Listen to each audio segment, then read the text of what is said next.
నమస్తే జర్నలిస్ట్ మీ కేఎంఆర్ ఈరోజు శాసనసభ ఆంధ్రప్రదేశ్ శాసనసభలో ప్రతి అంశం కూడా చర్చకు దారితీసే పరిస్థితి ఏర్పడింది. మరి తొలి రోజున శాసనసభ సమావేశాల్లో గవర్నర్ ప్రసంగం ఉంటుందని ముందుగానే నోటు అందరు ఎమ్మెల్యేలకి వెళ్ళింది ప్రభుత్వం నుండి. అదేవిధంగా కూటమి ఎమ్మెల్యేలు అందరూ కూడా మీటింగ్ అటెండ్ అయ్యారు. మరి అంతేకాకుండా వైఎస్ఆర్సీపీ నుండి కూడా 11 మంది ఎమ్మెల్యేలు వైఎస్ జగన్మోహన్ రెడ్డి గారితో సహా అందరూ అసెంబ్లీకి వచ్చారు. అసెంబ్లీకి వచ్చిన తర్వాత గవర్నర్ ప్రసంగాన్ని అడ్డుకునే ప్రయత్నం చేసి మరి తన నిరసన తెలిపి వాకౌట్ చేశారు వైఎస్ఆర్సీపీ ఎమ్మెల్యేలు జగన్ గారితో పాటు. మరి అదే అసెంబ్లీలో ఉన్న ఆంధ్రప్రదేశ్ ముఖ్యమంత్రి శాసనసభాపక్ష నాయకుడు నారా చంద్రబాబు నాయుడు గారు, అదేవిధంగా ఆంధ్రప్రదేశ్ ఉప ముఖ్యమంత్రి పిఠాపురం ఎమ్మెల్యే పంచాయతీరాజ్ శాఖ మంత్రిగా ఉన్న కొణిదెల పవన్ కళ్యాణ్ గారు కూడా శాసనసభలోనే ఉన్నారు. మరి ఇదంతా జగన్ గారు తన నిరసన తెలిపే తీరును కూడా నిశ్చితంగా పరిశీలించిన కూటమి ఎమ్మెల్యేలతో పాటు చంద్రబాబు గారు పవన్ కళ్యాణ్ గారు ఏమీ మాట్లాడలేని పరిస్థితిలో సైలెంట్ అయినట్టుగా కూడా కనిపిస్తుంది శాసనసభలో చూస్తున్న వాతావరణం బట్టి. మరి ఇద్దరు కూడా చాలా మౌనంగా కూర్చున్నారు చంద్రబాబు గారు పవన్ కళ్యాణ్ గారు.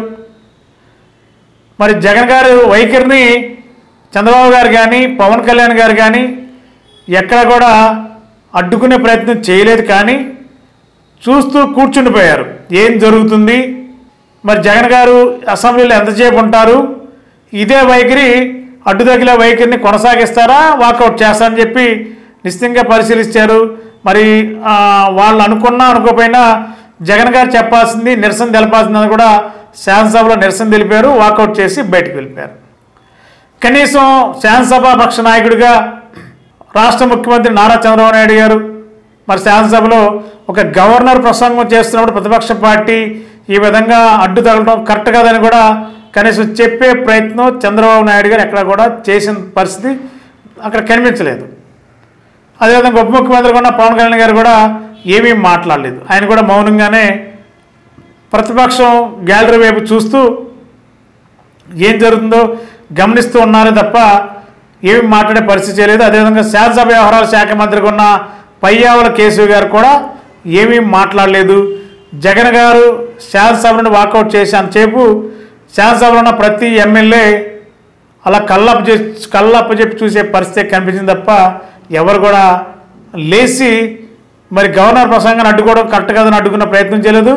ఇంకొక వింత ఏంటంటే శాసనసభ స్పీకర్ కూడా ఏమీ మాట్లాడలేదు. అయ్యన్న పాత్ర గారు కూడా ప్రతిపక్ష పార్టీ వైఎస్ జగన్మోహన్ రెడ్డి గారు వైఎస్ఆర్సీపీ ఎమ్మెల్యేలు నిరసన తెలుపుతున్నప్పుడు కూడా శాసనసభ స్పీకర్ గారు కూడా అలాగే చూస్తూ వాళ్ళని కూర్చోమన్నారు తప్ప వాళ్ళ మీద ఆగ్రహం వ్యక్తం చేయడం కానీ లేదంటే వారిని ఇంకో విధంగా హెచ్చరించే ద్వారంతో కానీ అది ఎక్కడ కనిపించలే.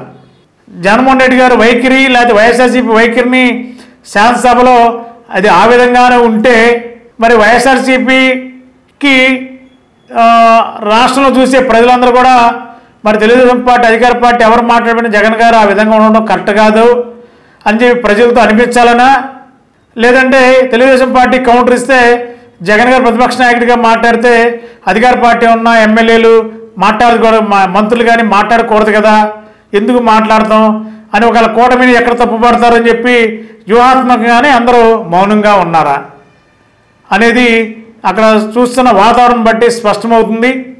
మరి ఏదేమైనా జగన్ గారు శాసనసభకు వచ్చి నిరసన తెలిపి వాకౌట్ చేసే వరకు శాసనసభ అంతా కూడా నివ్వెరపోయేలా మౌనం దాల్చింది.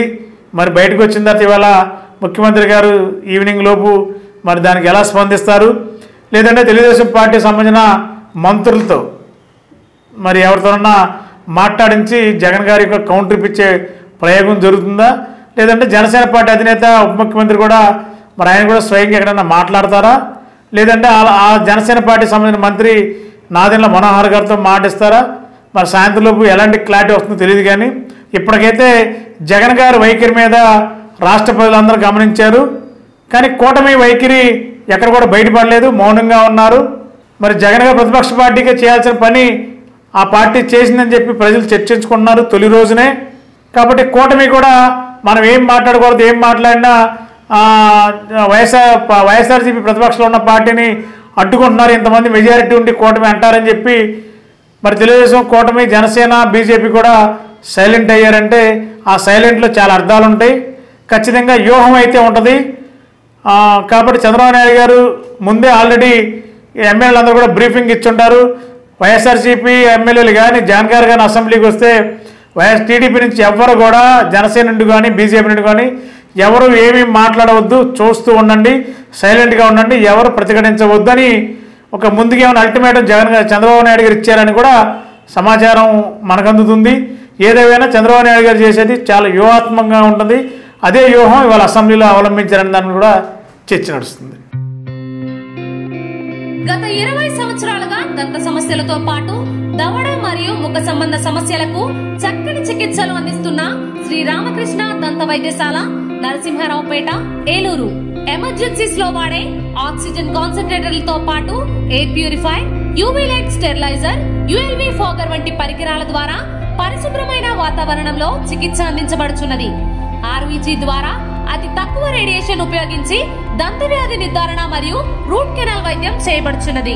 డెంటల్ లేజర్ ద్వారా కుట్లు లేకుండా సర్జరీలు, ఇంప్లాంట్స్ కిట్స్ ద్వారా పళ్ళు లేని వారికి ఫిక్స్డ్ దంతాలు, రూట్ కెనాల్ చికిత్సలకు ఎండో మోటార్ వంటి ఆధునిక పరికరాలు కలిగిన నమ్మకమైన డెంటల్ క్లినిక్. అత్యంత ప్రామాణికమైన ఆటోక్లావింగ్ పద్ధతిలో శుభ్రపరిచిన ఇన్స్ట్రుమెంట్స్ వాడడం మా ప్రత్యేకత.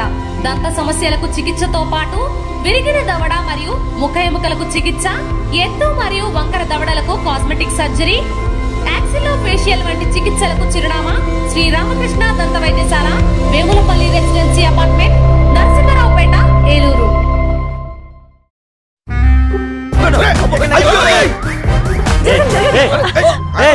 ఏంది మామ, ఒక సీటు కూడా ఖాళీ లేదు. వీళ్ళందరినీ మాయం చేసి మ్యాజిక్ ఉంటే బాగున్నావు. నా దగ్గర కేజీ మ్యాజిక్ ఉంది. జీవి మాల్ లో ఆషాఢం కేజీ సేల్. జీవి మాల్ ఆషాఢంలో కేజీ సేల్ అంట.